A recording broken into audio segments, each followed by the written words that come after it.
both of you, right? All right, we'll start as we normally do in the UK and around the world where women feel that they can speak. You just have to remember the word TERF. You ready? Right, are we ready? Does that work? Is that on?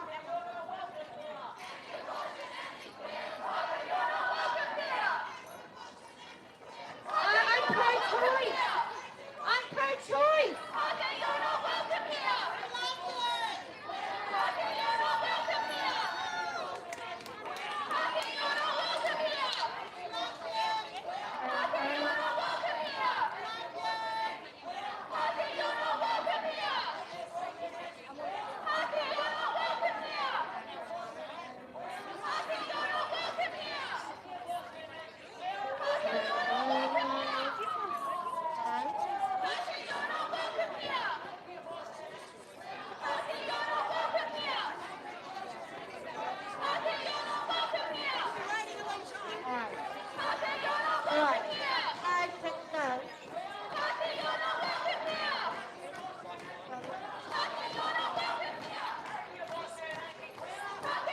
Hello. All right. Okay. What a day this has been. What a rare mood I'm in. Why, it's almost like being a... Hi, good afternoon. Hello. I'm sorry.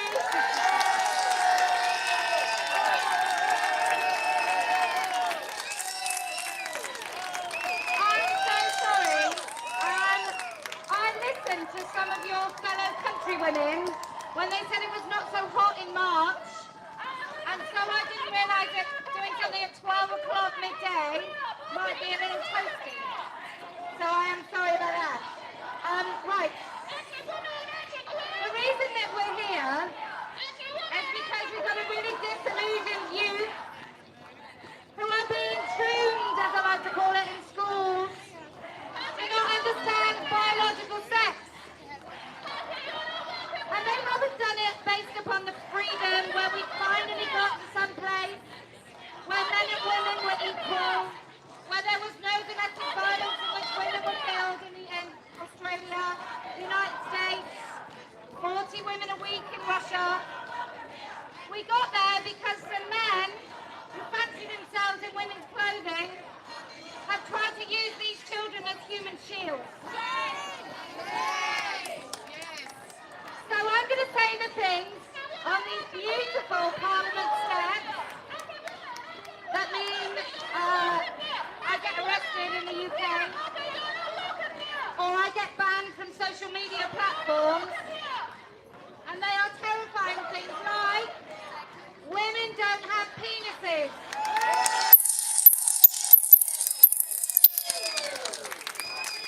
That no man has a vagina.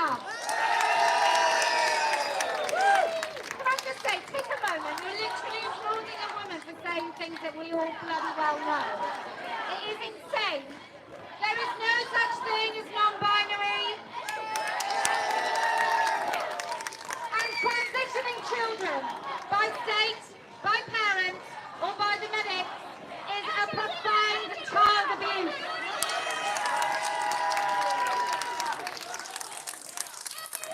The media blackout in this country is very similar to ours, absolutely shameful.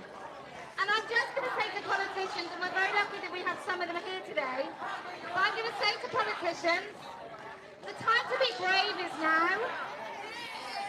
Don't wait until you're jumping on the latest bandwagon. If you want to lead your party, if you're in the Liberals, Labour, One Nation, whatever party you're in Australia, if you do it now, you get to be the Prime Minister because everyone will see you as a leader and not a follower.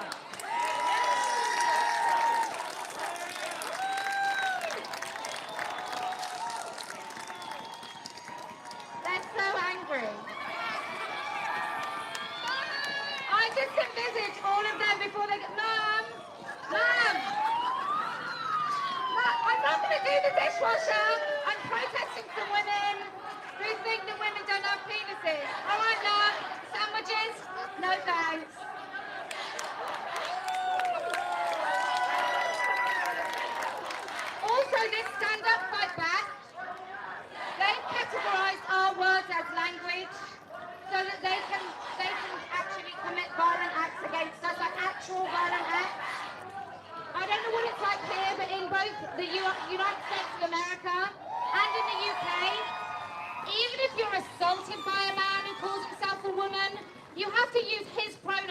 courts. In the United States of America, they're just about to make it unlawful for lawyers to misgender people in courts. That will include lawyers talking about the Constitution. That will include lawyers talking about anything truthful. That will include lawyers talking about women who've been raped. You will no longer be able to call a man in an American court of law. And if we don't think it's coming here and in my country, we are foolish, because it is. I'm sure there are lawyers amongst you that know that in your courts you're beginning to be told what you can and can't say. And if it can happen in the land of the free, where they have a constitutional right for freedom of speech, it really can happen anywhere. So, we are here, it's called Let Women Speak. Vaginas have it first. So if you have a vagina, you get a privilege over anybody else, you get to talk first. But men are welcome to speak, you just have to wait your turn. Think of this like the Titanic. So you do have to wait till the end. And then maybe you might not make it onto that raft. Come up, please keep your speeches 5 minutes or less. If you've got a really long speech, if you can wait till we've had a few short ones at the beginning, so we have as many women speaking as possible. I think we all have to take some blame for this. And the blame is that we've allowed this, your country, my country, to offer no real vision of a happy, positive future. We've talked to these children since he was this high about anxiety, about depression. You know, my 11-year-old came home and said, my teacher said I might have anxiety about going to secondary school. I said, we don't use words like that in this house, and this is actually anxiety, which is a really debilitating, horrible thing. It's not being a bit worried that you might get lost between science and maths. So that's what we've done. We've stopped telling them no.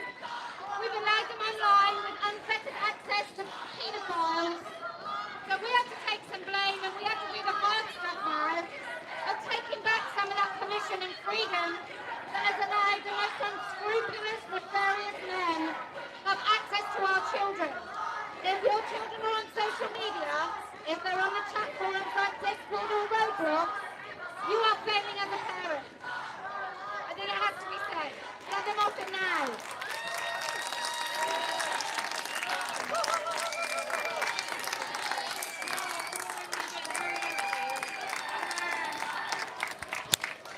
Hello, Selene, can you hear me? Maybe. Right, that should. We'll put it here. Somehow. Okay, who would like to speak? Yes. She said yes. We can. I'm just going to let this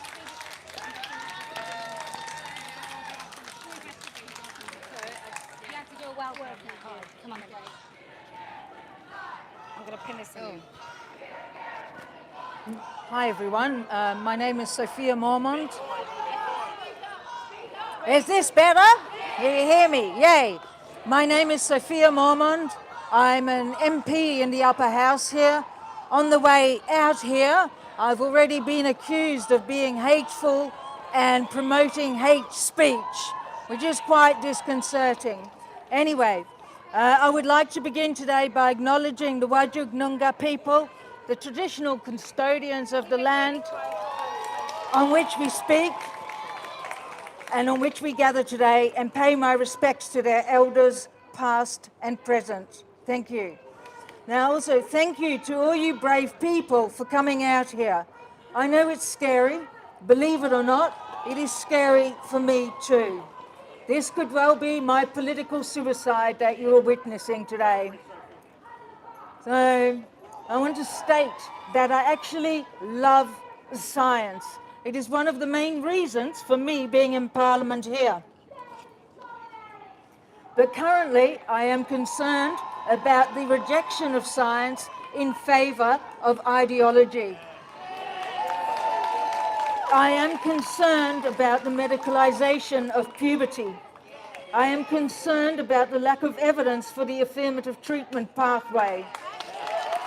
I am concerned about violent male sex offenders in female prisons. Something I have just now been ridiculed for. I am concerned about the reduced safeguarding of children. I am concerned about the incursion of men into women's sports. It's not fair.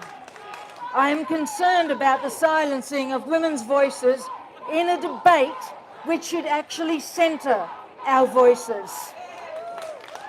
I'm concerned about the many girls which are experiencing gender dysphoria and body dysmorphia with multiple comorbidities, including autism, PTSD, depression, and anxiety.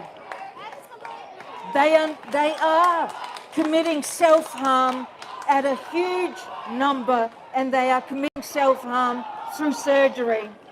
I am concerned about medical interventions that leave children infertile, that leave children unable to experience sexual intimacy when they are adults.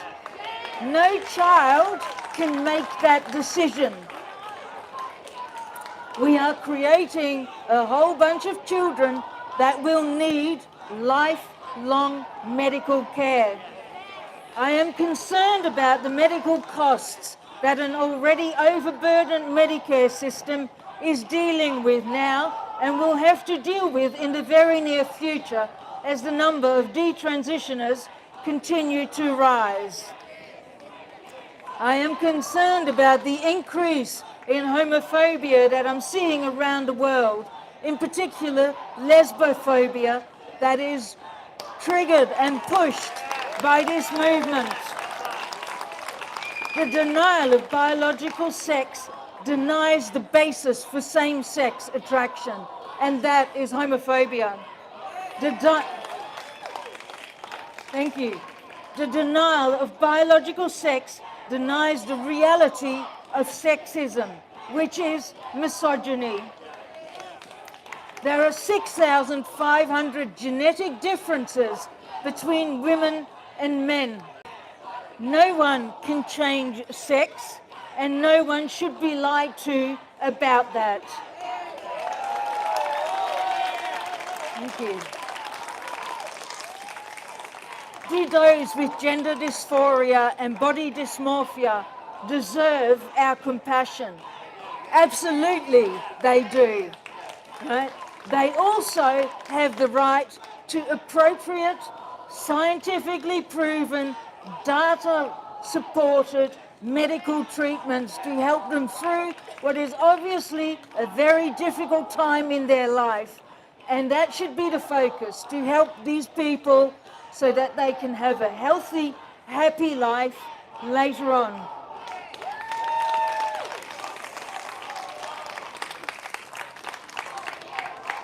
In the end, we all know what a woman is. We were all born from one. Thank you very much. Keep on speaking out. Women won't wished. Thank you so much for that. Okay, there was a lady, you.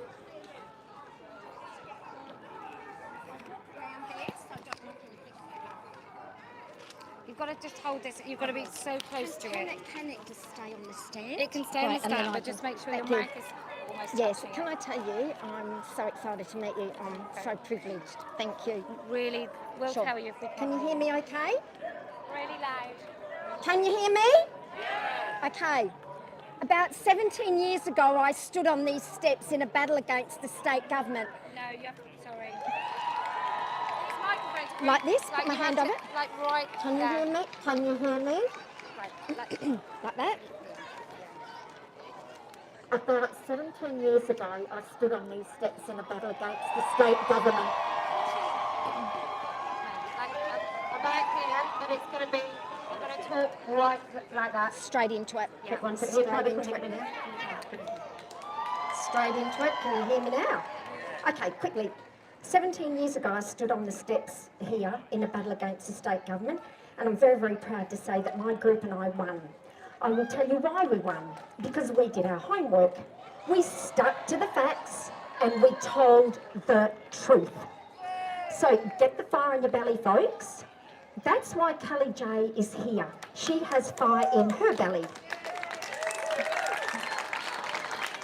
Clearly because she's left her family and friends behind to travel the world. So, wow, how privileged we are to have you here, Kellie-Jay. Thank you. So, the truth. What matters is the truth. Let's start with the definition. The truth is which is true or in accordance with fact or reality. I am an adult human female. Without the truth, we have the truths of 8 billion people. If we choose that route, then we will be on a train wreck to anarchy. Sometimes the truth hurts, and sometimes it hurts a lot. That's why a lot of us are actually in a pickle in our own lives. But hey, we have to face the truth. We can allow the truth to hurt our feelings, and of course that is a choice. But it doesn't change the fact that truth is truth. Jeez, right? About 15 years ago, I became aware of self-harm, cutting and the like. Friends of my daughter. So my daughter and I had chats. Well, in fact, it was mainly me talking. But I told her the truth about self-harm, that self-harm does not release the pain. Cutting yourself with a blade causes more pain and leaves lasting, everlasting scars. The truth is that when boys and girls are planning their Year 12 balls, they have to plan how are they going to cover up the red, angry scars. They're not worrying about the fun they're going to have, and that's if they actually end up going. Now, the truth is that there is now a contagion. The definition is the spreading of harmful ideas or practices. That is afoot. It started with our kids getting caught up with the self-harm cult, and that clearly has not worked because now they're looking for something else. They are literally clutching at straws. They are begging for our help, and they are seeking that help online. They are being lured into this bullshit transgender ideology at an alarming exponential rate. Truth. Puberty for both boys and girls is one of the most uncomfortable, embarrassing and stressful period of a young person's life. And that's pretty well without exception because their brains are still developing. So here's an opportunity to spend time with your kids, support them by telling them the truth. If you tell your kids the truth, they will respect you. They may not do it at the time, but I can tell you from experience, they will come back to you and thank you for being honest and telling them the truth. What we need, puberty, we need to tell them that puberty is just a stage of your life. You will get through this. Millions of young people all over the world are currently going through puberty. Billions before you have been through it, and God willing, billions after you will. You are not alone. This is not unique to you. You are absolutely normal. So, take one step at a time. Keep going. It won't always be like this. It'll get easier. You will become accustomed to the changes in your body. This is true transition. This over here, these people who do not want to let us speak. And can you notice how everyone here is so calm? And P.S., by the way, we're in the shade. So, puberty to adulthood or puberty to mutilation. I don't think we want the second choice. We are deceiving our children if we tell them otherwise. So quickly, transition. That is the process of change from one state to another. It's impossible to transition from male to female. or vice versa, because every single molecule in your body is encoded to either XX or XY.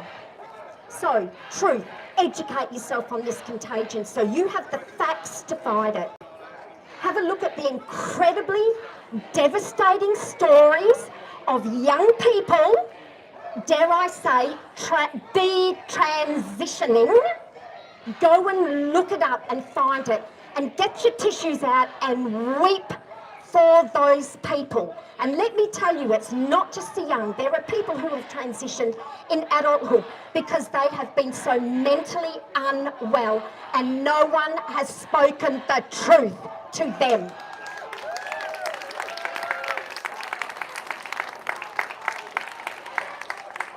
Their lives will never be the same because most of them have been butchered beyond belief. The stories, one in particular, one young man in England, he has to go into hospital every couple of months to have his urethra dilated, and that will be for the rest of his life because he cannot urinate. And when he does, he's in pain. That is disgusting. Words fail me. Actually, they don't. I know why so many people have missed this and why they are unaware that this contagion is going on. This is because, like me, they're very, very busy parents and they're so busy trying to bring their kids up, they're not seeing it. We need to give our children the tools to navigate life, which is now really, really, really tough given the World Wide Web and social media, which has been deliberately designed to be addictive, but that's another rabbit hole. To the busy mums and dads, watch your kids. I was lucky to nip it in the bud because I was vigilant. Guide your kids, and for God's sake, do not let the internet be their babysitters. Also, do yourself a favour and listen to the moral integrity of good people. One that I've been following for a long time is Jordan B. Peterson, the Canadian clinical psychologist. A man of truth and integrity. And also on that point, and I've nearly finished, Kellie-Jay, to all the men here today, I take my hat off to you because there are bloody good men out there. So, truth, sticks and stones, we all know this one. Sticks and stones may break my bones, but words can never harm us. They can't shame us. They can't trigger us because it's our choice of how we interpret those words.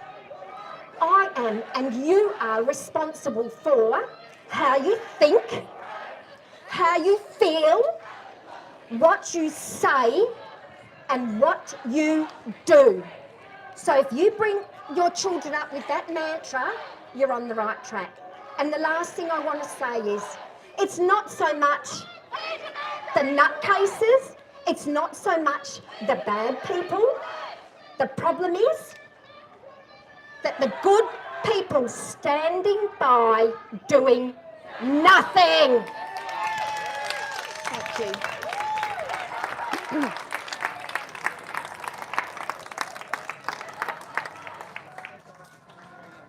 Can I just say, there's not a single sign over there that talks about trans men are men. Funny that. It's almost like they know they're women, so they can easily be ignored. Hello.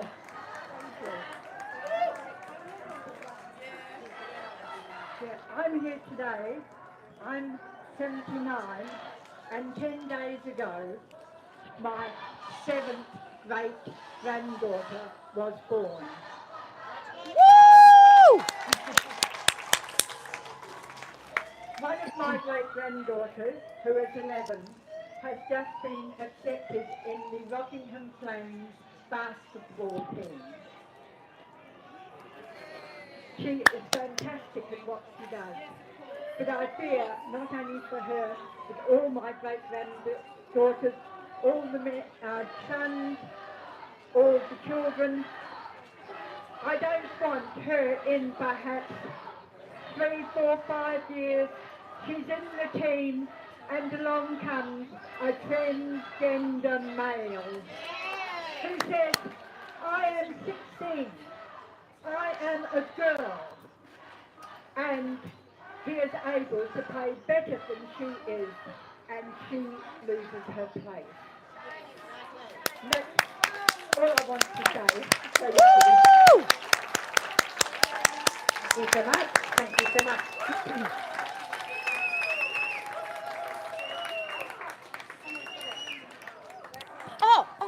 Here. Thank you. Sorry. We did have a trans activist that stole this once in Manchester, but today it's just Manchester.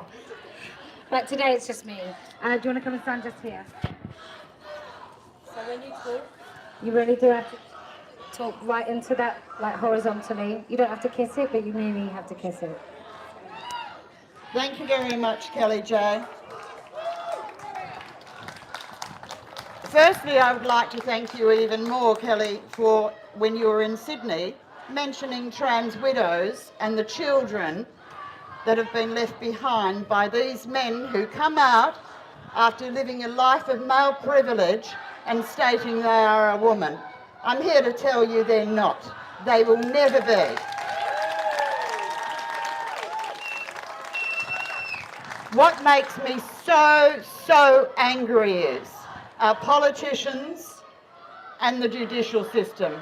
They don't care about the people who have been left behind. They simply care about the man's feelings. It's time they realised just because you put on a dress doesn't mean you suddenly become helpless and need all the health care you can get on the government. They're not here for the women. The women will try to get help, and we are shunned aside and called bigots if we don't accept that these men are women. Many of you will know me as ex-wife of Liar.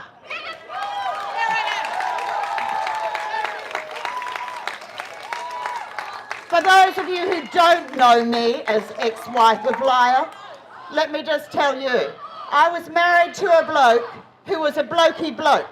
He was so macho. He had the four-wheel drive. We had to go camping. I hate camping, but I loved him.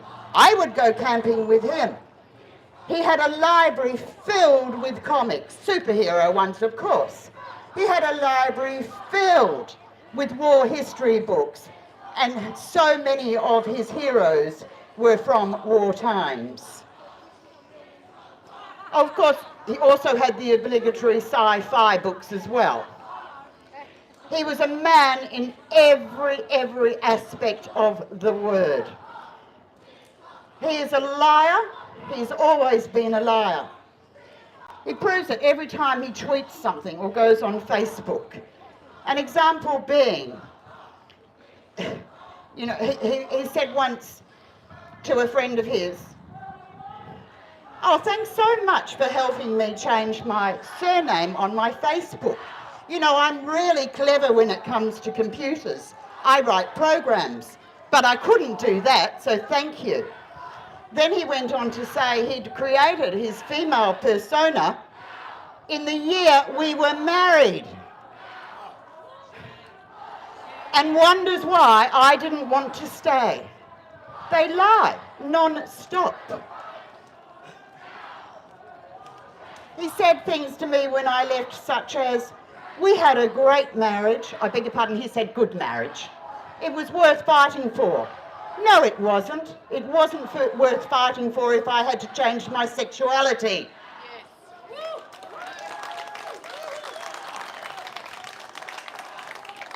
He also said he was just a guy who'd like to put on a dress occasionally.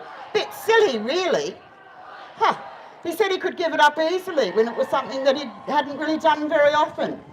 Well, that person, years after I left, at the ripe old age of 61 or 62, I can't remember, went and had his penis mutilated and turned into a neo-vagina. He then went on to have the perkiest breasts I've ever seen. And I will admit, I'm a tad jealous because mine looked that good when I was 18. The way that they treat us is abominable. To Amy Sargent and your ilk, you carry on that people who are old aren't allowed to speak. This has affected and does affect us. He was over 60 when he decided to do what he did. So grow up, Amy.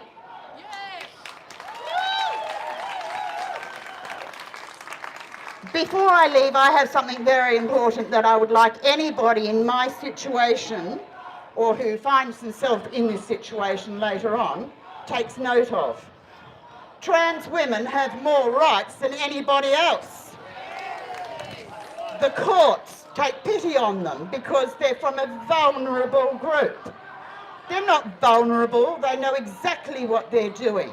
They don't care who they hurt, so long as they are the ones who are looked after.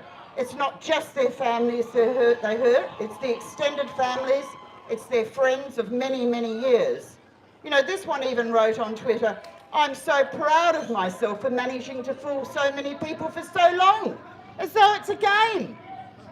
In court, he was allowed to be known as the female persona. And this was a long time ago, Kelly, so it's happening already. He had not at that time proved that he had changed his name. So it was just accepted. And when I told my lawyer how this upset me so much and that there was a good reason why he was doing this, which of course was that the female persona had no assets. My female lawyer, to my absolute horror, said something basically like, "Oh, get over it." Well, at the end of the day, the court orders came out in the female persona and my name. They were useless pieces of paper that deserved to go in the bin. So it cost me more time, embarrassment and money to have the court orders changed to read the female persona previously known as the dead name. Don't let them do this to you. Thank you everybody for coming.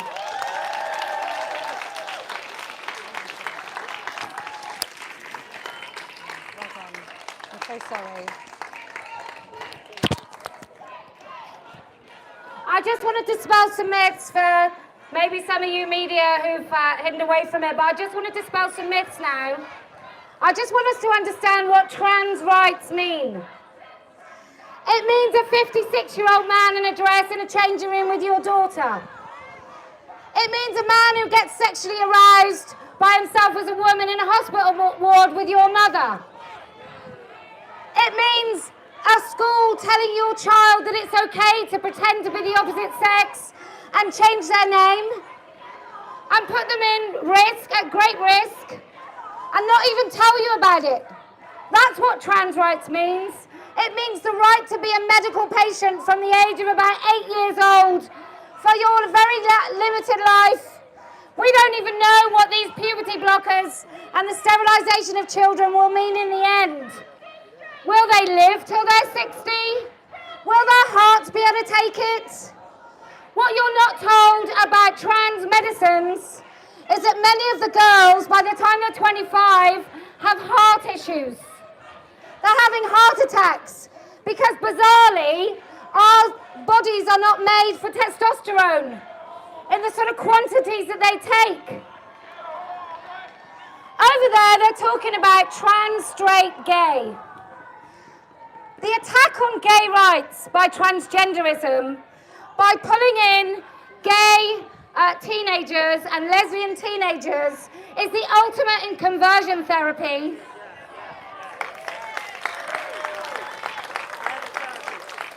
I know you've got your conversion therapy bill coming, and it is yet another Trojan horse in a long line of Trojan horses that have sailed through government. I want to ask serving members in this house behind me, what are you doing? Who are you listening to?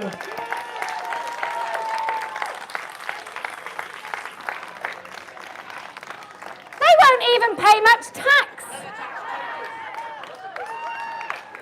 It comes to something when grown-ups, I mean, not me, I don't pay tax here, I don't even know if I should.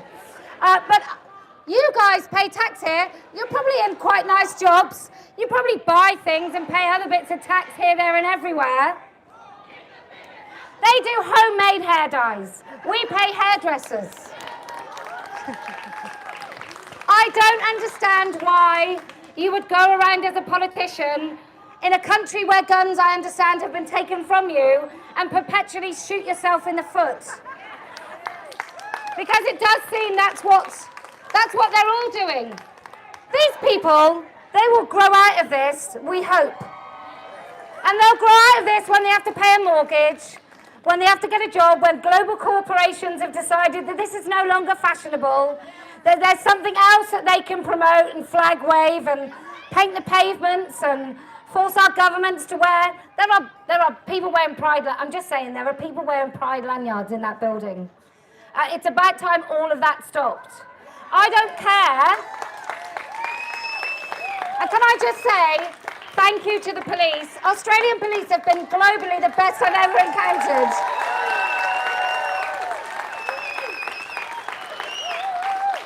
I don't know if they march at Mardi Gras, but I haven't seen a rainbow lace lanyard or badge on any single one of them, and they have always kept a really safe distance for people to be able to speak.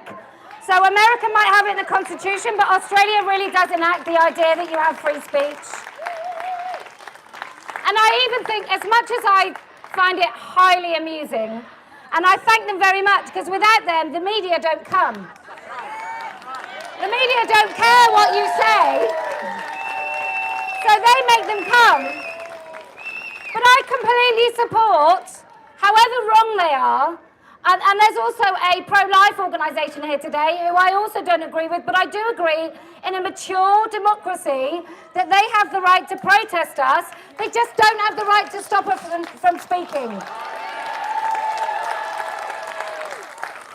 Okay, who else would like to speak? Yes. Thank you, Kelly. Are you waiting as well?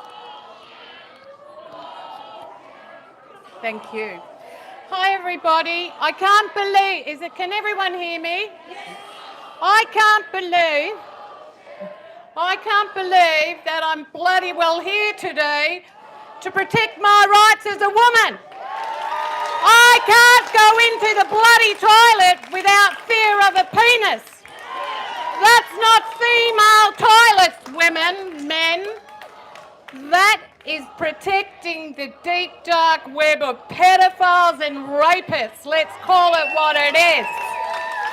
How dare this government tell me I have to be naked with a penis? Male anatomy. That's how it's explained in female anatomy change rooms. There's a reason we're in our change rooms, and there's many. Some of us have been raped. Some of us have experienced incest. What about our lesbian sisters? What about our rights and dignity as women to be sacred?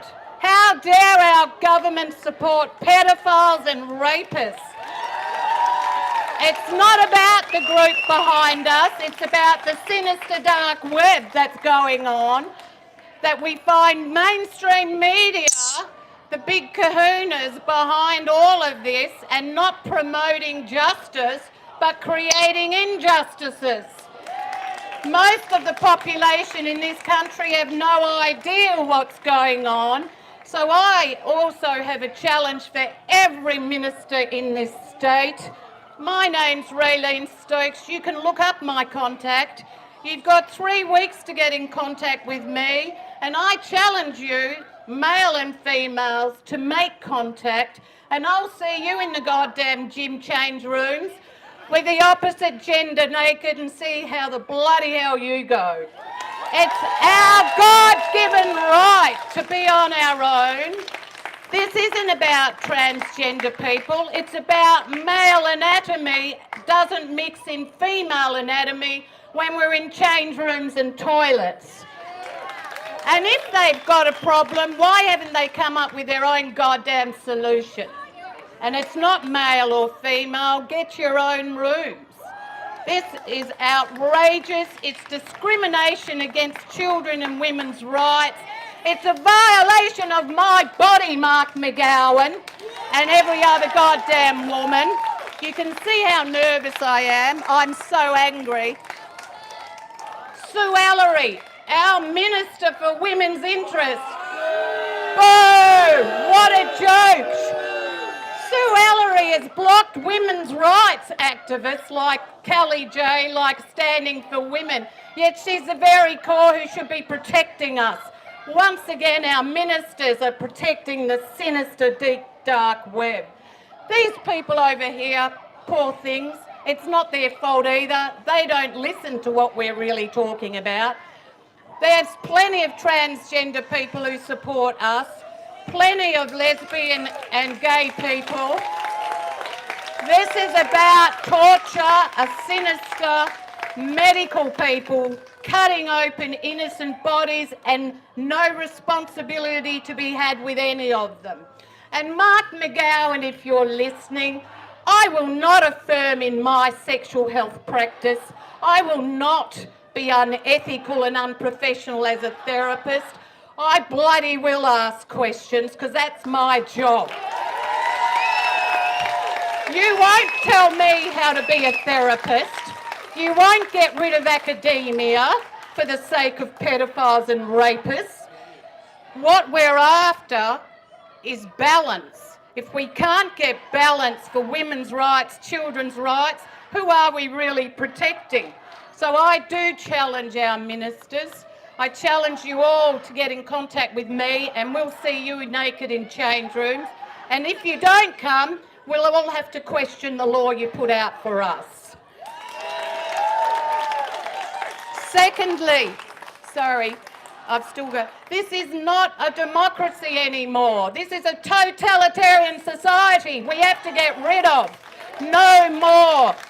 We hear Albanese in our government say we're a democracy, like hell we are. Where's our rights if we're a democracy? Where are children's rights? I'm a sexologist and a counsellor, and I can tell you over decades of my job that I've loved. Today my job stands on hold. I could be sacked, I could be fined $200,000 or jailed. That's what Mark McGowan's putting in place like Victoria, against people doing their job. This is not against not seeing people trans. This is helping young people identify their sexual orientation, which can take years before they decide. This is not corrupting them, it's allowing them to explore who they are. It is not control. So, Mark McGowan, you should show your face and tell me, who's been raped as a child, raped as an adult, that I should have a penis in the change rooms when I'm getting changed. How dare you insult domestic violence?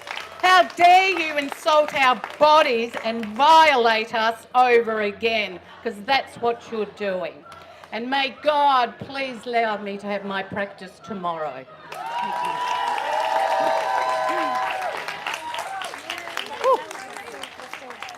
Oh, sorry.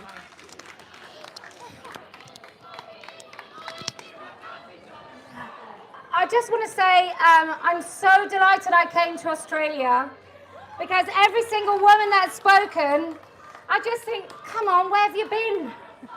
It's like, now that you started, you can't stop. And I know some of you started before. I don't think that I came here with a brand new idea about women's rights. I really don't. But I hope that this has given you something, that you take this forward now, because you're really articulate, well-informed. Like, it's just... It's only through fear that you have been silent. It certainly isn't because you don't know what you're doing. So now you just have to lift the lid off that, and you cannot stop, because all we have to do is tell people what's going on, and after they've got over the jaw drop and the expletives of what in holy hell is this, they will stand with you.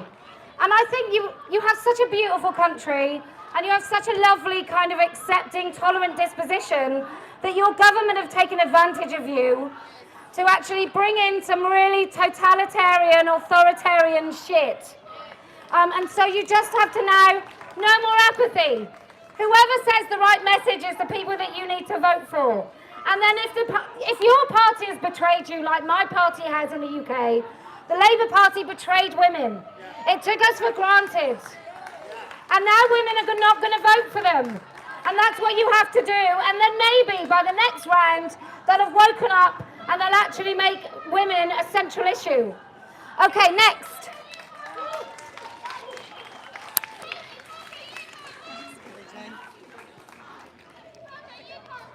I'm not hiding. Hi, my name's Andy. 2 minutes. The reason women are speaking out is because our communities are not protecting the needs and rights of women and children. Speaking out is our SOS to the world. As society promotes sex stereotypes and butchers our language with pronoun piffle and gender waffle, everyone suffers. Children with interesting personalities and gay and lesbian youth are being misdirected into the reassignment lie. We must be honest. No child is born in the wrong body. Girls cannot be boys. Men cannot be women. And being a woman is not a feeling. To be clear, because it seems no one knows, feelings are things like sad, bad, mad, glad, and scared. So when children feel bad about their body, sad that life is hard, and scared by the confusing world, adults need to speak the truth. Teachers, doctors, lawyers, psychologists, journalists, politicians have all betrayed us by supporting the delusions embedded in gender ideology. These professionals need to show courage and speak honestly about facts and feelings. Facts like gender is a construct and there are only 2 biological sexes. Any attempt to change one sex into the other is downright fraud and results in mutilation, sterilisation and lifelong dependence on medication. Our children need protecting from this gender ideology and its big pharma rot.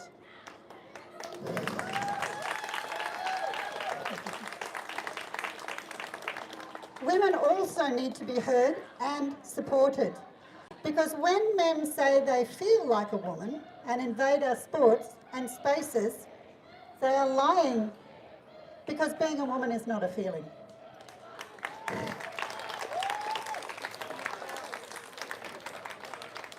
What is a feeling is the fear and anger women experience when men do invade our spaces.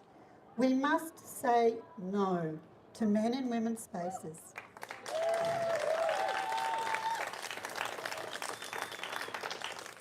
That's it, just no. Thanks for the opportunity. Very much. Thank you. Okay. Yes. Oh, sorry, I'm going to let this lady and then this lady. I'm so sorry. So you need to be here. Thank you.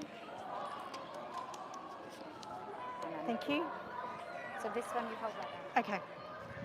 Hi everyone. Thank you very much for coming, Kellie-Jay. I'm here to talk about something a little bit different.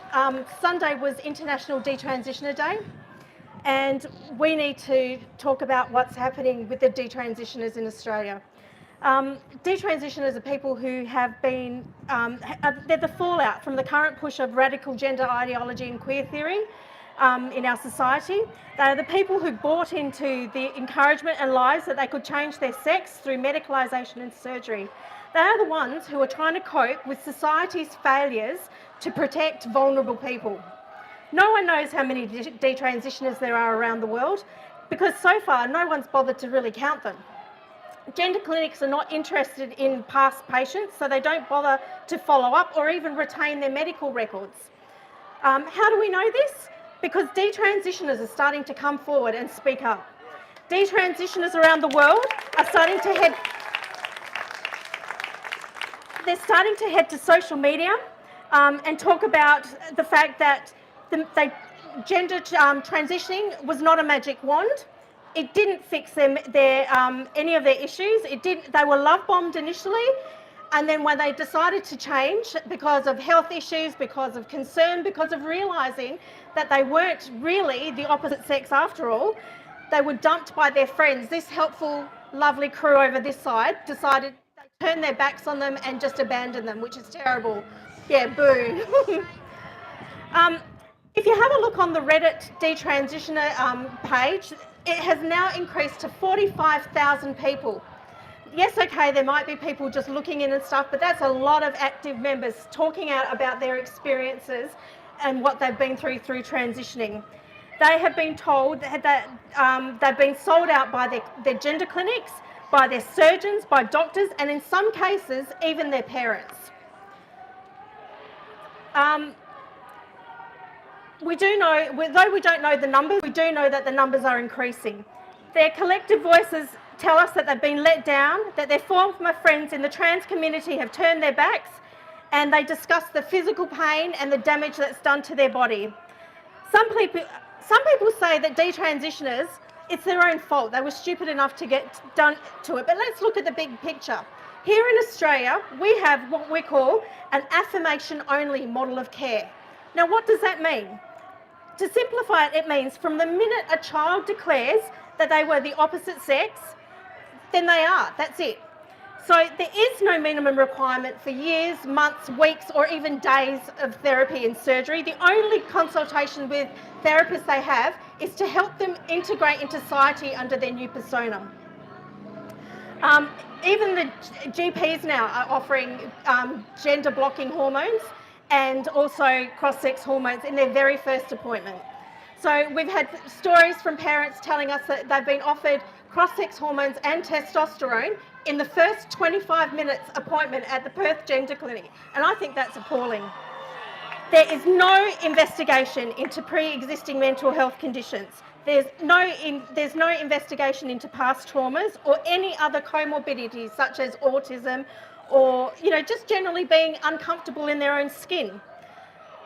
We know, because studies have shown this, and people that are pushing the agenda have even admitted this, that if kids experiencing gender dysphoria are left alone, a huge number of them will resolve their gender dysphoria by the time they've finished puberty. Our porn-fueled world is also putting extra pressure on our teens to perform in a certain way, and that's also it's also what is detransitioner people are talking about has impacted them. So what do detransitioners actually say about their experiences? Female detransitioners talk about mostly their loss of their voice. Within a couple of weeks of being on cross-sex hormones, their voices change irreparably. No amount of therapy, no amount of speech pathology, nothing will fix that voice. Another thing is the male pattern baldness that often is experienced. Unfortunately, it's also permanent. I mean, in today's society where we look at beauty of people mainly on the outside, it would be a very hard place in society for a woman with no hair or with male pattern balding to walk around. With the removal of breast tissue, like mastectomies for cancer, the surgeon makes scars as large as possible. While transgender people tend to wear these scars with pride, for detransitioners it causes issues because when they try to have breast implants put in, the amount of scar tissue stops that from being able to happen. And of course the other large issue is the infertility. Males who take estrogen find that they have penile erection problems, and they also grow breast tissue, which means that they've got to have surgery to remove the excess tissue as well. Unfortunately too, once a person has started on cross-sex hormones, their body often stops producing their right sex hormones, which means that they are a permanent user of pharmaceutical medicine because they've got to keep taking their hormones. In some states in Australia, as a couple of others have mentioned, we've already got conversion therapy laws. Victoria, for example, is 10 years jail and a $200,000 fine for a parent to try and stop their child transitioning. And more for an organisation. Mark McGowan is trying to bring in similar laws here. He's pushing them through undercover. We know that it's a very unbalanced parliament now, and so they're being pushed through. Self-ID is another issue where a man who appears to be a man is allowed to say, well, today I'm a woman, and then enter our private spaces. And we all know that, and we've talked about that, that's a real issue. So We need to stop also the radical gender ideology being taught in schools. We know that they're talking to kids at schools as young as 4 years old, and they're telling them that they're teaching them pronouns, they're telling them that they can change their sex. Places like the UK are actually starting to even ban socially transitioning in schools. And surely our kids here, they're the same as the ones over in the UK. Why have we not got the same rules here? It's ridiculous. We need to drop the word gender altogether and put sex back into place, because that gender is a social construct. Gender means nothing. Life revolves around biological sex, and that's what we need to move back to. So my message today is that we need to listen to the voice of detransitioners. They've been through a lot. They've experienced stuff that none of us have experienced, and it's so important that we listen to their voices, because at the moment we are going exactly in the opposite way of what they're telling us to do, and we need to all stand up and be brave and come together to try and stop this now. Go and speak to your kids' schools and find out what's happening. Go to your libraries, find out what's happening in the libraries, because you'll be amazed. Thank you.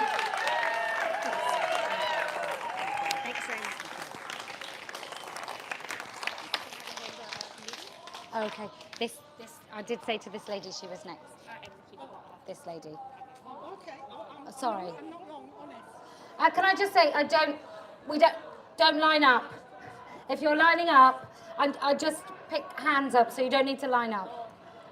But you are next. I did say, so you are next. There you go, my love. Just stand right there. That's okay. Hello, everybody. My name is Maggie. I'm going to do something that I've never done before, and I'm going to let my little girl speak.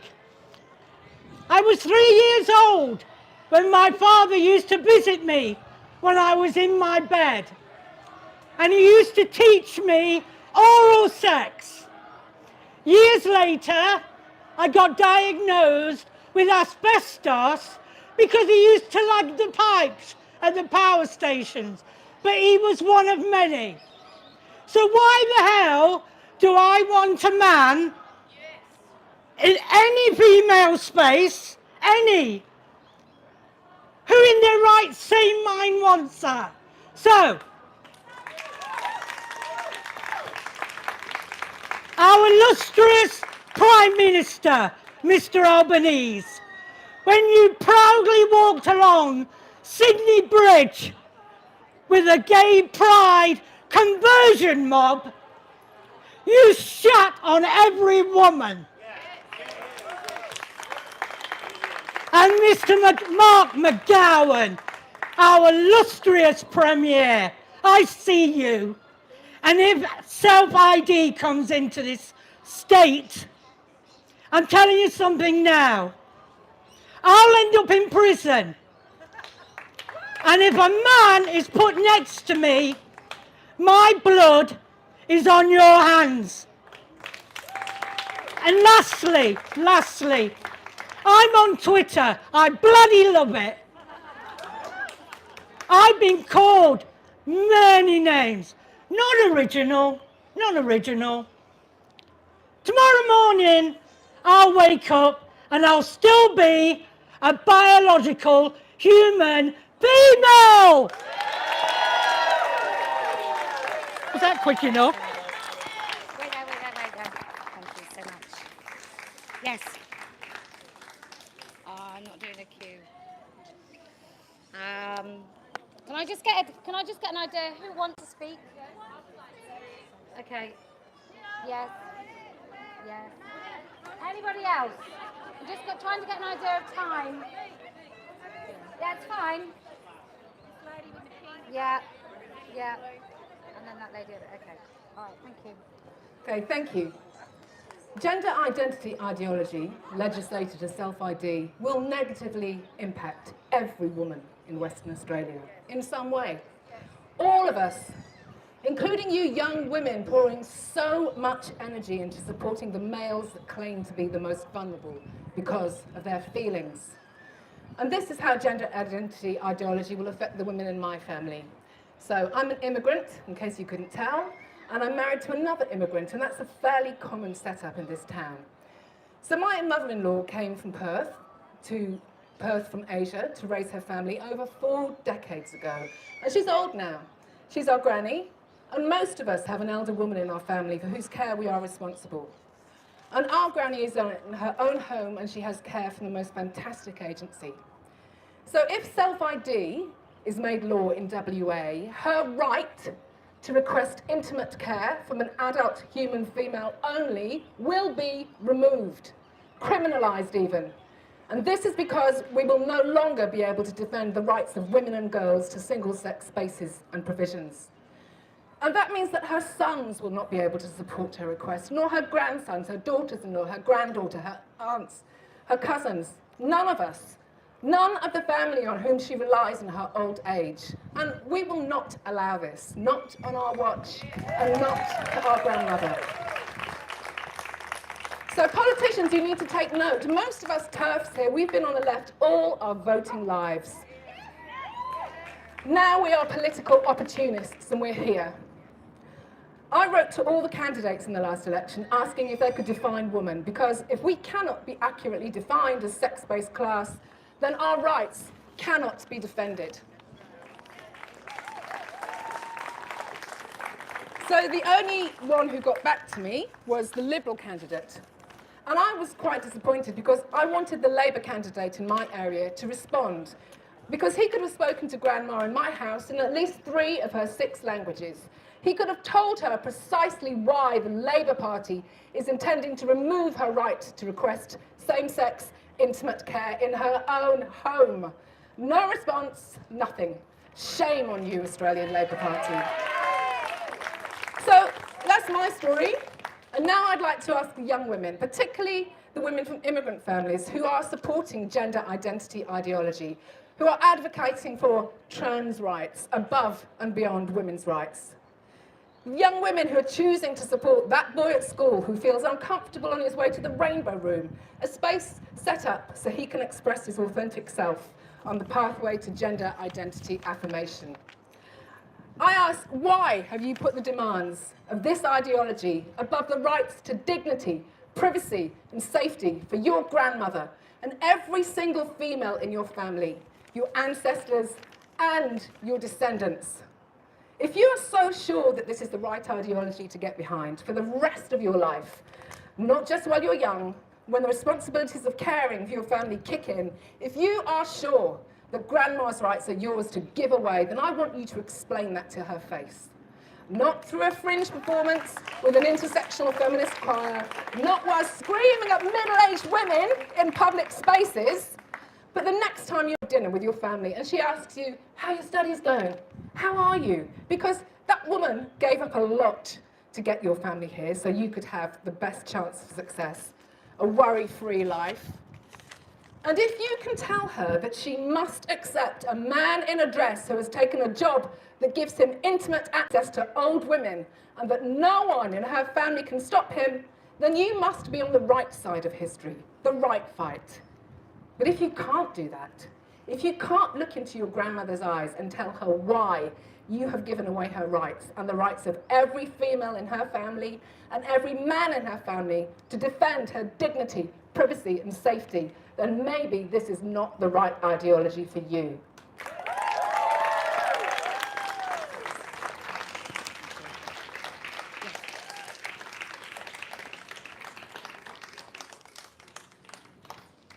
Start right there. I'm going to pin this on here, and then that's for you. So it's vertical. Yeah, thank you.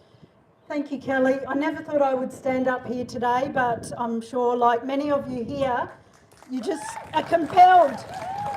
The main message I want to get out to my peers here is we must spread the right word to everyone that we are in touch with, that we are communicating with. Be safe about it, obviously. There's some of us that can't talk about it in our workplace, but you do have contacts outside of work. You can talk to parents outside the schoolyard. It is so important. I must say, I am part of the LGBTQ plus community. I am a lesbian woman. I am also a mother. So I could stand here like many of us and talk all day about everyone that is affected in my world by this. But I won't. But I have a son, he goes to a Catholic school, and he has been affected already. He is young, he has mental health issues, so he's in that vulnerable group. And last year, he was in a group of friends that would be part of that group over there, albeit only 13, and he was influenced on Book Week Day to wear a girl's outfit, skirt, etc. Now, I don't have any issue with men wearing women's clothes, just as I have no issue with women wearing men's clothes. That is not the issue here. I think we all agree. But in every corner of our community, heterosexual and so on, gay, whatever, there are predators. So once we let men, trans women, if you wish, into our women's only spaces with our daughters, then we're allowing a percentage, albeit it doesn't have to be big, it only takes one, and it could be your child or grandchild, that will be affected. So when you're talking to other people in your communities and they are feeling sorry for the trans people, I have respect for trans people that have respect for me as a woman. I do not respect trans men that say they are identical to me. That is impacting on my womanhood, because that is an untruth. It's just not reality. They can go through their transitions and sex changes and they can feel how they feel, but they cannot give birth. Okay? And look, I'm fortunate. I've relied on the medical industry to give birth because I'm a lesbian, and so I had to have IVF. But it's not impacting negatively on anyone else. So one last thing that I wanted to warn parents, grandparents and the like about is my child last week, I took him to let's say a clinic in Fremantle for mental health for youth. Okay, I don't need to mention the name, many of you know what I'm talking about. As a gay woman, I sat in I sat in the reception and thought to myself, am I at LGBTQ headquarters? This should be a neutral space for children, for youth. I don't mind the odd poster, the odd pamphlet with LGBTQT.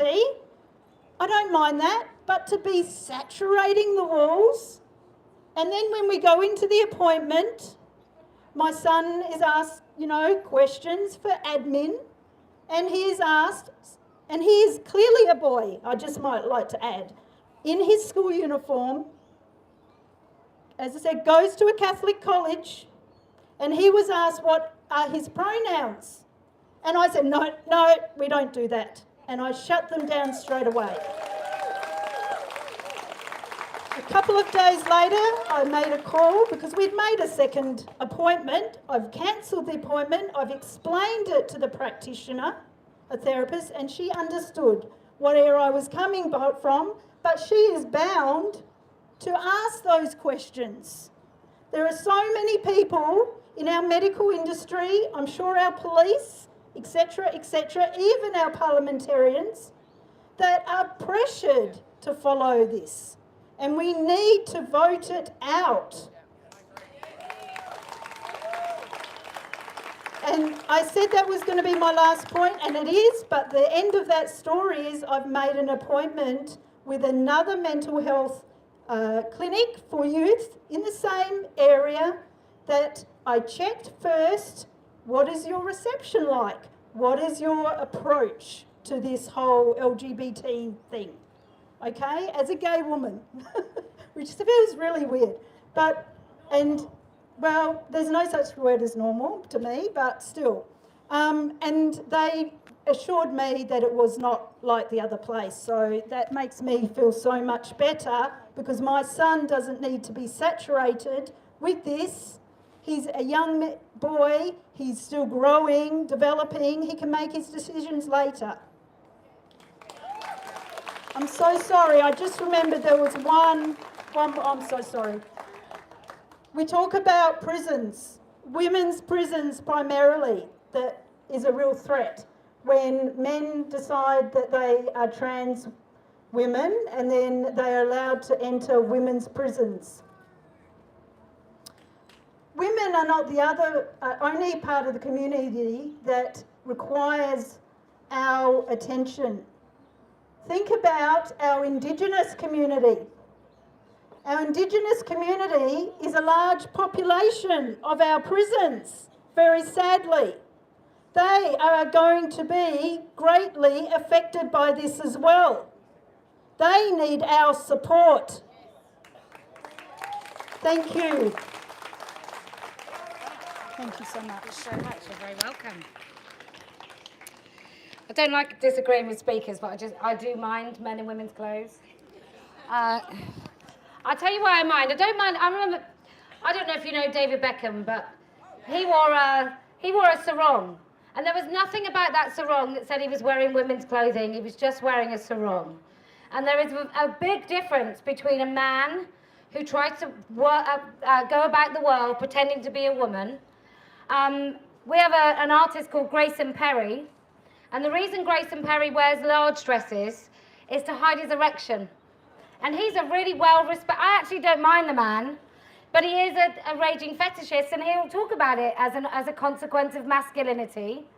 You know, the ultimate in toxic masculinity is all these men in the armed forces pretending to be women because they've watched a copious amount of porn when they're on operations. And we know that now those men are allowed to shower with women, and we also know that women who go and serve in different parts of the world on behalf of all of our military services, what happens with them is they have to go with another woman to the toilet because they have to try and avoid rape by men on their own side in their own units. And now those women are told that actually if Dave calls himself Julie, Dave's allowed to come and shower with his penis. He's not leaving that anywhere. He can bring his penis into the shower and he can shower next to those women. And Dave will have been the same Dave, now Janet, Dave will have been the same Dave that they've avoided by going in twos to the bloody toilets. I think it's quite ridiculous. It's not like this has happened and all us women have stopped feeling worried when we're walking home on our own and we know there's a man behind us. It's not that has happened. It's not like... I was trying to explain the difference why men don't get it. And I thank you all for coming. Really appreciate you all. I really appreciate each and every one of you, but there's not a single man, right, that as an adult is in a man-only space and hears a woman's voice and shallows his breath and makes sure that those light little footsteps have left that space before he comes out of the toilet. There's not a single man that ever knows how that feels. I don't even know if you have double-deckers, so this may not be relevant, but we have double-decker buses. There's not a man that's been upstairs on a double-decker bus and then a woman comes up and he's like, I hope she doesn't sit next to me, unless she really smells, and then I accept you would. But there's not, that men don't feel that about women like women do about men, which is why when men dress as women, no matter how sincere it might be, we don't believe you. We don't believe you don't want to invade our spaces. We don't believe, I personally think, and I'm always right, just in case you didn't know, any man that uses a woman-only space is predatory. Because two things, he either has never thought for a second what his entitled behaviour means to women, or he absolutely loves it. He absolutely delights in the fact that women will feel afraid and uncomfortable. He likes the fact that when he stands in front of a queue, we have a couple of men that go in our local makeup sort of shop and makes those women talk through him as a lady. He will say, you know, what's it like us women? He will constantly group in the women to get in and endorse how he feels about himself. That's what they do. And it might be different now for the youth coming through who've been gaslit, coerced and groomed into it. And I do have some compassion, but a budding AGP is still an AGP as far as I'm concerned.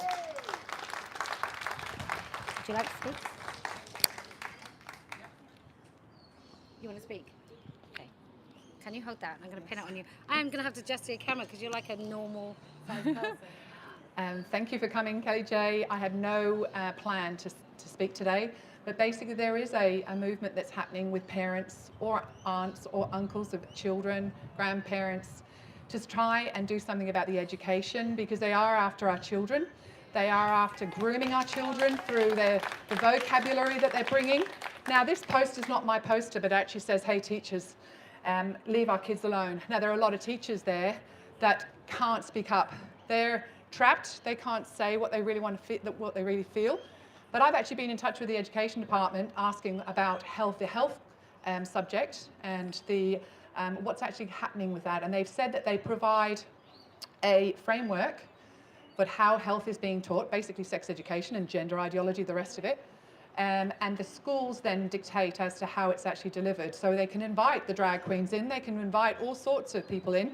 Please, parents, wake up. Start going to your P&C meetings, start finding out what's actually happening every week, because they will just put it in there even though it's not planned. You need to communicate with your children. Now I'll give you an example of year 9, a 13-year-old, almost 14-year-old who's in there, my daughter, basically has been taught how to put a condom on. Now I understand that, this is very important, but she's 13. But then now it's how to apply a douche for before and after anal sex. And I think it's incredibly inappropriate. She's also been sat down and she's had to sit and watch a 10-minute video on whether or not you are the person that you're with is interested in having sex with you. She doesn't need to have that information. She's underage. She needs to learn her maths, her history, and her geography. She needs to hear the truth. She needs to know there's biological sex and how we're made, our children are made, or babies are made. That's all they need. They just need their innocence back. Thank you. There is a groundswell of parents. We want to get in touch with the Isle of Man parents. We want to get in touch with the Welsh parents who have been able to overturn the education issues regarding this. Start getting in touch with people. There's a few people. You'll find us. We're started. We've already just started. So please, watch out for the kids. They need our help.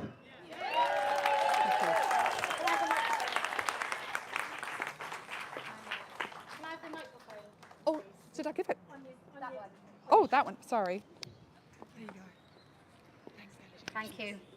Can I just say, I've met the Loudoun County parents. I don't know if you know them, but they went in their school boards, and they one woman, which I thought was marvellous, because they had a drag queen in school. She went to a school board meeting dressed as a sexually provocative drag queen. It was amazing. Come, stand right here. And then the microphone likes it if you talk right into that. Okay. Okay. Yes, I'm very nervous, but I would like to start with just saying a very heartfelt thank you to Kellie-Jay. And like, she's such an inspiration to even kind of cowardly people like I am, that I actually pulled myself together to come up here and just to join with the previous speaker. I don't know whether anybody knows this book. Like, everybody really needs to get onto the backs of politicians. Like, try everything, not just in the education, but also just find out what is happening, because this book is also full of changed definitions and all sorts of grooming. Like, why would we want to speak to babies or toddlers about sex? is absolutely mind-blowing. So the main theme I wanted to touch on, because I agree with Kellie-Jay that really I was watching several of the previous speeches in Australia, and people are generally, the people who spoke were so well educated in these topics. So I wanted to just pick something like a particular little thing that is really the parental rights. Like, I started off in Hungary. I ended up sort of, you know, in this and that way in the US, in the San Francisco Bay Area, which we know how much is the leader in this madness. And I was really lucky, really blessed that my husband came from this town, from Perth, and that we moved here before the madness just went completely out of proportion, because I'm in a line of tomboys. My maternal grandmother, my grandmother, myself, and I have a daughter who also is a tomboy. Luckily, I can say that her body is still intact. And that's thanks to the fact, possibly, very likely, that we didn't stay in the San Francisco Bay Area, but we moved to Perth.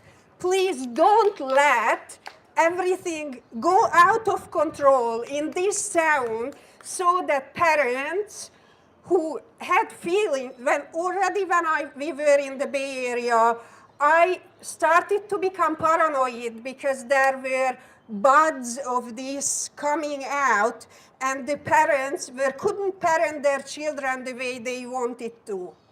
But now I dread to think of what would have happened to my daughter if we stayed there. It's possible that she would have been chopped up. And I think of how it would feel if that would have happened. I cannot describe it. As a mother, I don't understand the people who don't stand up and say, and be a grown up and say to their children, no. Just say no. And exactly what previous speakers said before me, you know, your child is going to come back, even if during puberty they hate you and they want to push you away. They will come back and say thank you. And don't stop the line of reproduction. I want to become a grandmother. I would like my children to become parents. So just stand up. Thank you so much. I'm going to read from this because it's absolutely nuts. I'm going to do my... Oh, is this running out? Oh, is it? Hello? Hello. Okay, I'm going to do my own story time. It's that lady's letter. Right. So this is for these lovely politicians. This is what the government has put out here. Do any of you know about Kinsey?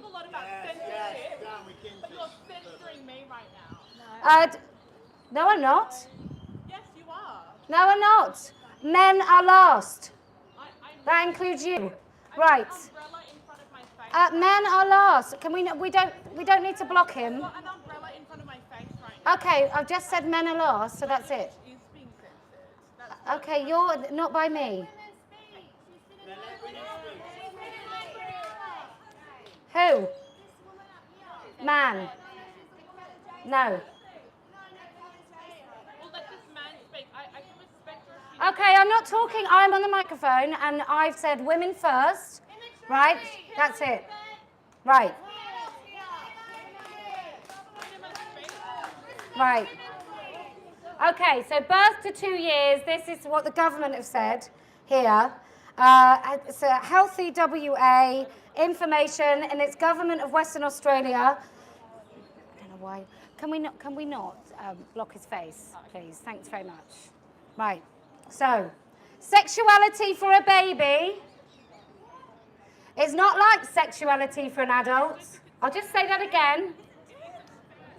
In this building, this is what they've approved. Sexuality for a baby is not like sexuality for an adult. Feeling closeness, safety and love is the start of a baby learning to expect to have loving relationships. Babies learn the world through touch. Remember, this is in a paragraph that starts off talking about baby sexuality. Babies learn about the world through touch. Just as they enjoy playing with their fingers and toes, they will play with their genitals too. What I want to understand is what is this? Like, what's the purpose of this? So it talks about children's sexuality. It talks about children are not devoid of sexuality. They have their own brand of sexuality that corresponds to their age. Now, the people that talk about sexuality in children are paedophiles. Like, categorically. The only people that have ever talked about babies and young children having sexuality are those that want to actually rape children. They want to normalise it. That use words like minor attracted persons instead of paedophiles. I don't care what happens to paedophiles. I don't feel that compassionate. I don't care if they're born like it. I don't care if they're like it because of their own childhood. I have no compassion whatsoever. I don't feel I need to understand it.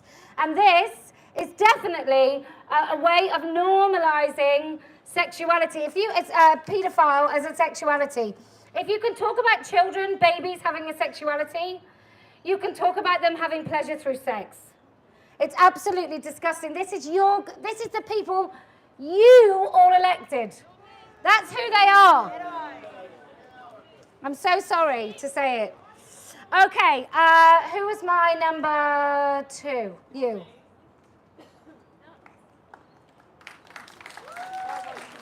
I'm going to stand right here.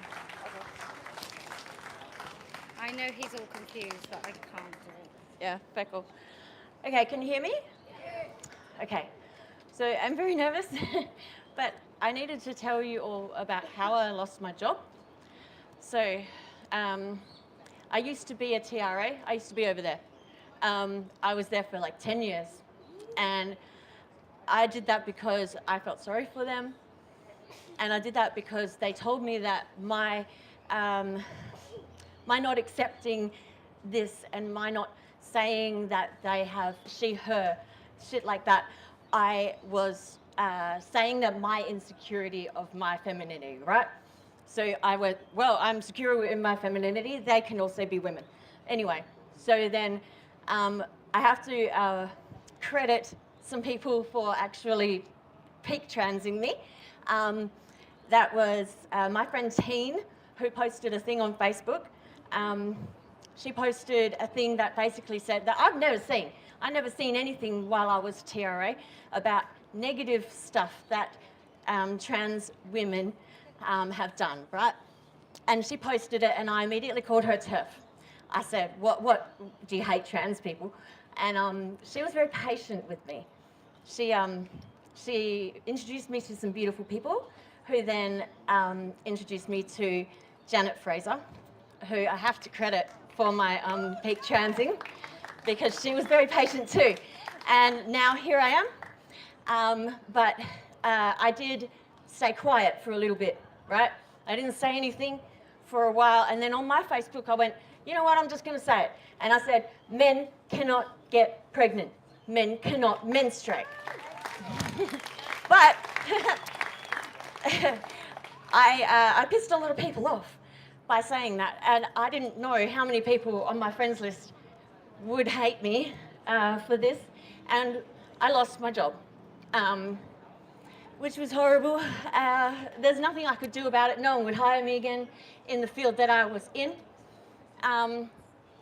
So I'm now unemployed, but I am homeschooling my daughter. So I am busy. and that's all I can do. But you have to protect women, we have to protect children.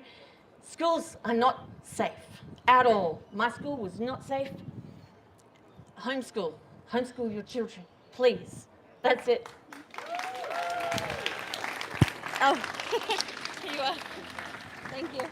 I'll just remind everyone, look, everyone is allowed to, this is a free speech event.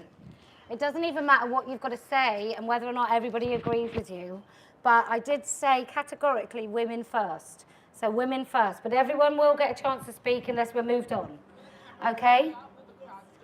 Absolutely, this is a free speech event. You're entitled to speak. You're just not allowed to demand when you speak at all, because it's my show. Okay, who is my lovely number 3? I feel like I'm doing like blind date. I'll be really quick. Thank you. What's your name and where do you come from? It's Sue. There you go, my love. Thank you. Thank you, Kelly, and all the organisers for this rally.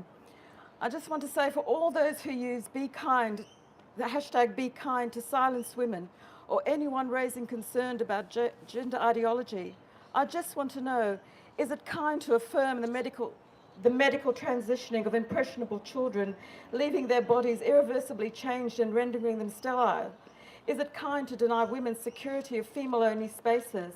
Is it kind to erase the language of women and reduce them to body parts and functions such as cervix haver and birthing person?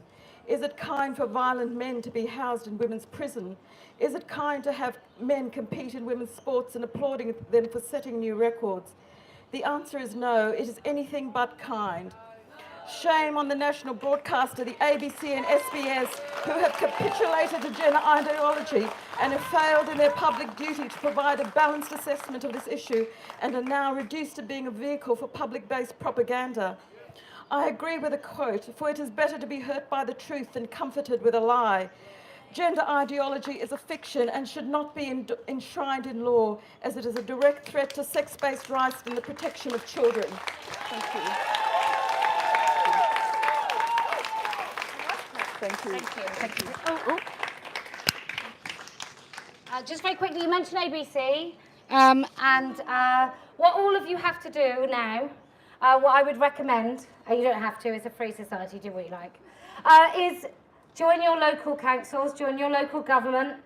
The reason that they've got so far is they've parasitically invaded every single place where decisions are made. And then what happens when there's a man who calls himself a woman in a space?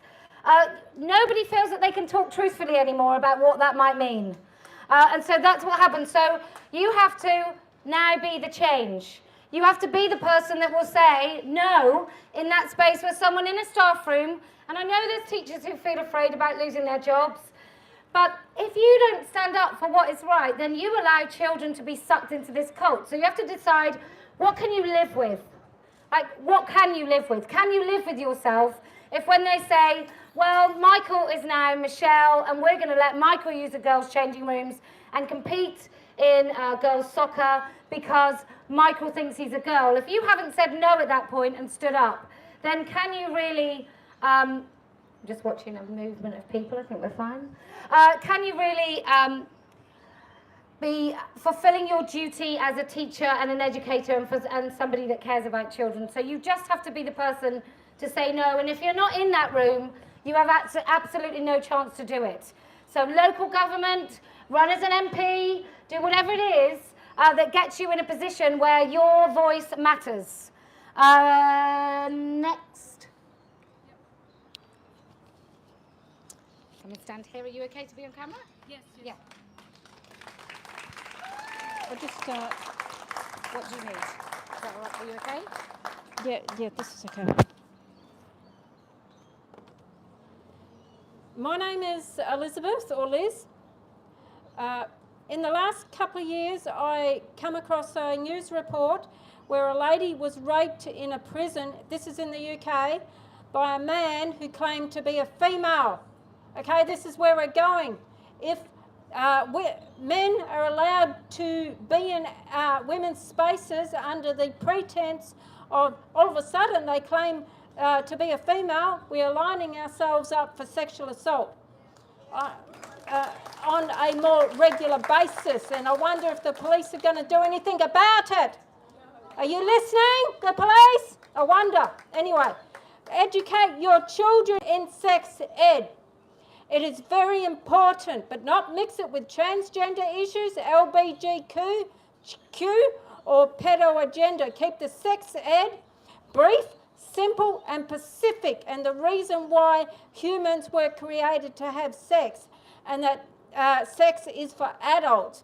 To my knowledge, the last time I checked it, once you're 16 years and older, you're legally allowed to have sex. So all this sex education that is now in schools, that is actually teaching them to have sex, is actually criminal, and it should be just stripped. All of that should be stripped away and stripped back to the basics, just keeping the sex ed simple. Because let me just explain the obvious, that in some households, children are the victim of sex crimes, either from their parents, or their parents are allowing it, or from friends or relatives visit. Trust me, I know what I'm talking about on this, okay? I know what I'm talking about on this. I'm a victim of child sex crime as a child in the late 70s, early 80s, and my parents were naive. They were naive. It wasn't talked about as much back then, so I forgive my mother for that. I have told her off about it, but she knows where I stand on this. But the best protection that a child can have is knowledge. Knowledge is power. You need to give your child the knowledge of what sex is about and the purpose of it. It's for pleasure, and it's for adults. It's not for children. It's only there once you're 16 years and older. And the last thing is, the power of prayer can be powerful. Although some issues are long and ongoing, we're all dealing with these long and ongoing issues. Thank you very much. Thank you. Well done. I'm going to take this. Okay. Anybody with a vagina? Yeah? Yeah. And you next? Sorry, you want that one as well? Yeah, let's go for it. What a lovely t-shirt. I know, it is a lovely, lovely t-shirt. Thank you. Hi, I'm Candy, and I'm very honoured to have been part of the core group of women who have arranged this event today. I think it's incredibly sad that I was the only one who could actually put my name onto any permits, because everyone else has to be so scared about losing their job that they can't do that. And luckily I'm unemployed, thank you, husband. And I'm actually studying. So the reason that I came into this fight was because my daughter, who is now 19, and she is a lesbian, and we knew from very early on she is a fraternal twin. Her twin brother is here today. She couldn't be here. Her twin brother is here, my son. And at 14 years old, my daughter turned to me in the car casually one morning after watching a show called The L Word, which is supposed to be about lesbians. And apparently something else had crept into the L Word. And my daughter turned around to me in the car and said, "Mum, how would you feel about me getting a binder?" And I didn't know really anything about this issue. But I do know that I just went, "What? Why would you want to do that?" And she said, "Well, maybe I want to be what?" I just said, "Well, Lulu, you know how..." Shouldn't have said her name, sorry. I said, "You know how you are attracted to women's bodies because we're very open about sex in our house?" She said, "Yes." I said, "What parts of women's bodies do you like?" And she said, "Well, their boobs." And I said, "Well, why would you want to ruin your own?" And she went, okay, and had a think. And I don't know what made me in that moment say, what is this about? But I can tell you, I went home from work that night and I got online and I found Kellie-Jay and I found Magdalene Burns, and I was absolutely piqued. In one evening, I just said, this is absolutely not happening. And when they then started saying about men telling lesbians they had to have sex with women with penises, I went, no, my daughter is not going to be told that she has to have sex with a man if she doesn't want to. No, how dare you? And I'm just not having it. And in so many other ways, I am really, liberal in the old-fashioned sense. Obviously, look at me. Sex, not drugs, obviously, and rock and roll, that's me.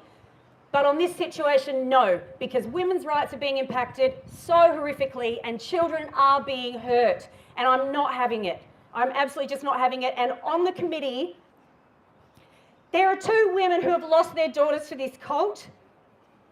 Their daughters have destroyed their bodies. They have done hideous things to pay for double mastectomies. So I'm here to talk for my new friends in this, and I'm so incredibly grateful for whatever it was in me that day that said, don't say yes to my daughter, because every other person would say, of course you would feel like this, Candy. You're on that side of it in everything. And I'm so grateful for that moment that I said, no, not on my watch.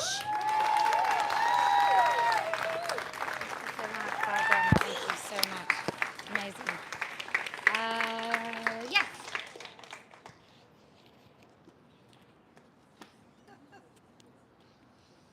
Woo. Okay, so pin it. Actually, I might put it, if you hold that, I'm going to pin it a bit closer because it's a bit floppy there. Nobody wants floppy stuff. Thank you, Kelly. My name is also Kelly, and I've been standing up on this platform for 35 years at different times, fighting for trees, forests, everything that is vulnerable, really. And we just had a huge, long fight for a few years to fight for the people's rights to choose whether they would take a bioweapon fraudulently called a vaccination or not. And I just like to say, people say follow the money. If you want to find out who's behind everything that is so evil, follow the money. Find out who is behind all of this. I went to the Australian Christian Lobby with my husband a couple of years ago in Melbourne and heard about what's behind this whole agenda. And it is so disgusting. I still can't get it out of my mind, and I wouldn't even go on about it to people because I wouldn't want them to be polluted mentally. I just give everything up to God, thanks be to God, because He helps me not to take things too much inside, because otherwise I feel like I'd go mad, because we're all fighting for our future, for our freedom. And I came here today to sing a song that some of you may know that I wrote called Hold the Line. But I actually wondered whether we should sing a few lines from I Am Woman. And I just want to say I am very sorry for people sad for people who experience all these things. Terrible things happen to people all over the world every single day, and it's up to us to actually help people to know how to deal with that. And someone said knowledge is power. And in 1988, August 1988, I was reading a book by a very amazing woman called Eileen Caddy, who started a spiritual community in the north of Scotland called Findhorn. Anyone ever heard of Findhorn? Yay! Well, I sang there quite a long time ago, but it's actually a very amazing place. But what she wrote changed my life forever. And whatever anyone thinks about Christianity, non-Christianity, all the different religions, I don't care. It's your choice. Again, it's our choice what we want to believe. But I've actually experienced ever-increasing life every single day since I read this one sentence that she wrote in her book, where she said, Jesus said, if we will obey God, we can do what Jesus did, He did, and even greater things. And that blew my mind. And I walked outside and I said, God, I give you my life. Tell me what you want me to do for you and I'll do it. I want to make a difference for you on this earth, and I want to do what Jesus did and even greater things, having no idea. I was very anti-Christianity. But from that day, I have been led to have the most amazing life, and that's 35 years, and I've been led to continue to fight for those who cannot fight for themselves, and children cannot fight for themselves. They are so vulnerable, their little minds are so open, and they cannot fight for themselves. And my 2-year-old turning 3-year-old grandson over a year ago. He just turned 4. He said to me, Tino, am I a boy? 2 years old. That's coming from England to Australia. And then my now 5-year-old grandson said to me, Tino, am I a boy? And where's that coming from? No child in the history of my life, and I am a grandmother now, no child's ever asked me whether they're a boy or a girl. That is propaganda, just like what's happened in the last 3 years. Propaganda from some of the most evil people in this world. Find out who is behind all of this. What are we talking about today? Find out. You have to go and seek alternative media, not mainstream media. Bill Gates, Russell Brand goes, what sort of philanthropy is it that Bill Gates sponsors mainstream media by hundreds of millions of dollars to CNN and Fox News, all these different people? Why is Bill Gates sponsoring mainstream media? Why is Bill Gates sponsoring vaccinations? All of these questions, it's all the same. It's all the same. The pedophilia. We've only got 10 minutes. Woo! 10 minutes. Thank you very much. Yeah, I know, you. We together have only 10 minutes. Thank you for listening. Oh, we're going to sing just a couple of lines. I am woman, hear me roar, in numbers too big to ignore. And I know too much to go back and pretend. That's it. Goodbye.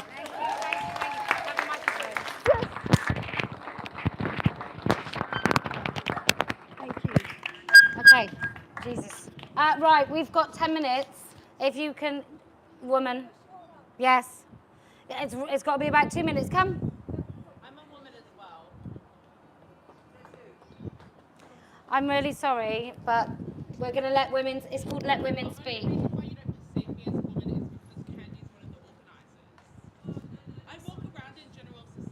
Well, that's what I'm talking, that's the whole thing I oppose.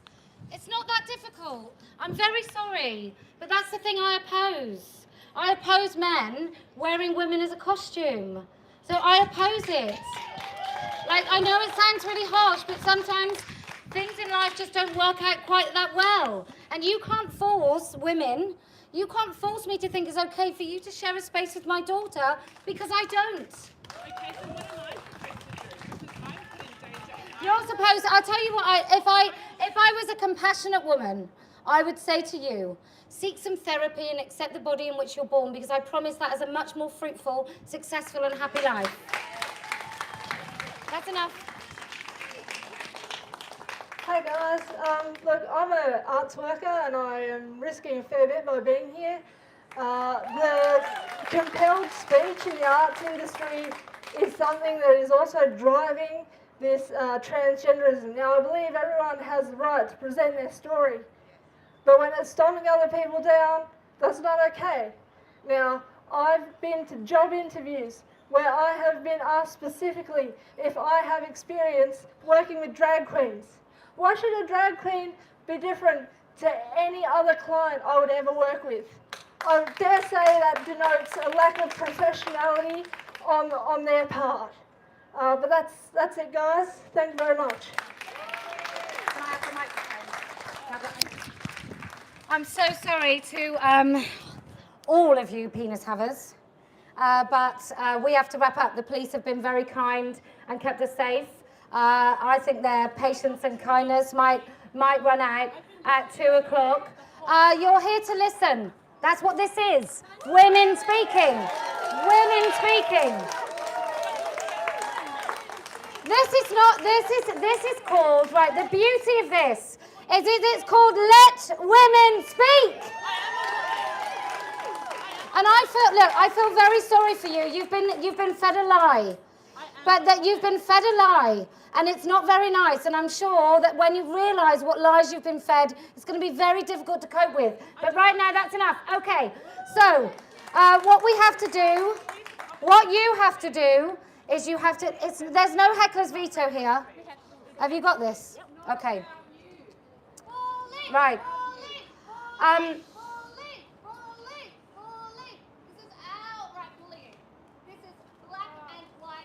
This is let women speak. This is let women speak. Right, can I just say, this is, right, let me just explain what's happening. On the basis of someone feeling very sorry for somebody who's very confused, they are going to let men in women's spaces. That's what's happened. It's not like there's been the most nefarious, horrible men sat in a room demanding space. There's been someone who's clearly vulnerable, who is demanding space, and other women with their compassionate, ludicrous notion of what is fair is saying, give your daughter's rights up for that man. Like, no way. My daughter, every single woman in this crowd is entitled to a female-only space. We are entitled to female-only spaces. We are entitled to tell you, no, you don't use our language.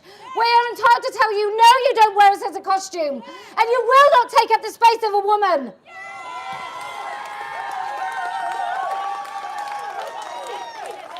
Okay, even if when you're supposed to feel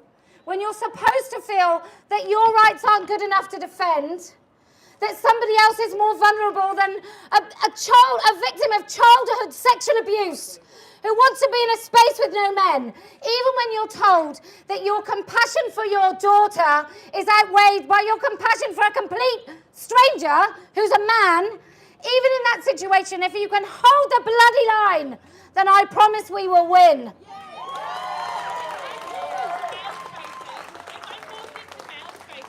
Even if you think that it's a man problem, that men don't feel safe in men's spaces, and you can say it with courage and conviction every day of every week, then I promise we will win.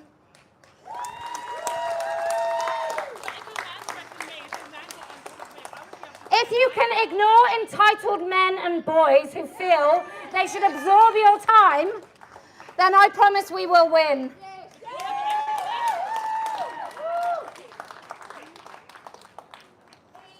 And if I'd rather be evil than a fucking liar.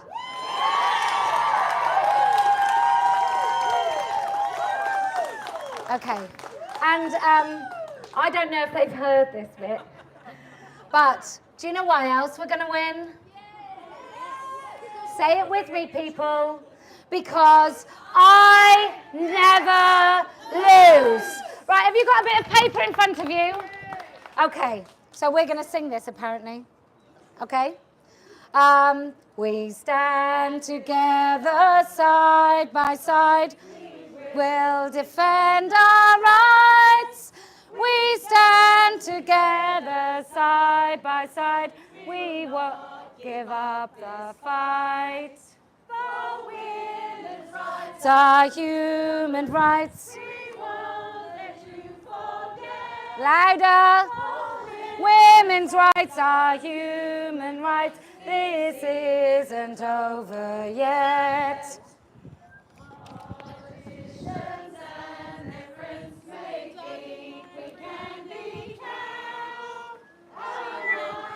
Have your own event and speak.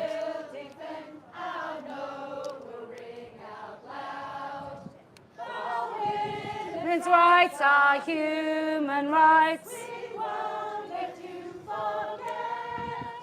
For women's rights are human rights. It isn't over yet. Actual women. You're not a woman. Well, you might be. Maybe. Reality. Standing side by side. For women's rights are human rights. Forget.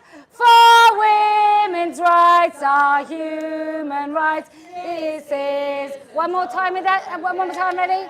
For women's rights are human rights. Won't let you forget. For women's rights are human rights. It isn't over yet.